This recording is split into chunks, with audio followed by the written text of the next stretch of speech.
નરવાઈ માતાની મૂર્તિ મેં બનાવી. 9 ફૂટની મૂર્તિ બનાવવામાં કેટલો સમય લાગે? અંદાજે આમ જોવા જાય તો 1.5-2 મહિના જેવું થાય. આપના જીવનમાં કોઈ એવી મૂર્તિ જે તમને પ્રોજેક્ટ યાદ રહી ગઈ હોય, આ મૂર્તિ કે યાદગાર? હા, એવું તો ઘણું છે. પહેલી તો ફર્સ્ટ હું કહું કે મેં પથ્થરની મૂર્તિ બનાવવાનું ચાલુ કર્યું 2001માં. 2001ની સાલમાં પથ્થરની મૂર્તિનું પહેલું કામ કર્યું, જે નરવાઈ માતાની મૂર્તિ મેં બનાવી.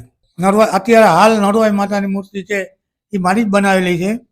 ને પણ યાદ રહી જાય એવું કામ કર્યું હોય તો પોરબંદરની સ્મશાનમાં 7.5 ફૂટની પથ્થરની શિવજીની મૂર્તિ અત્યારે હાલ મોજૂદ છે.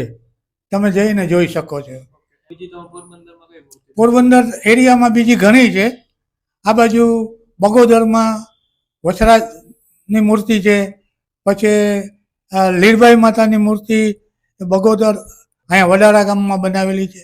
આવી તો અનેક. પછી મામાદેવની મૂર્તિઓ બનાવી. અને હાલ પણ અત્યારે વાછરા દાદાની અને આવરાઈની મૂર્તિનું કામ ચાલુ છે.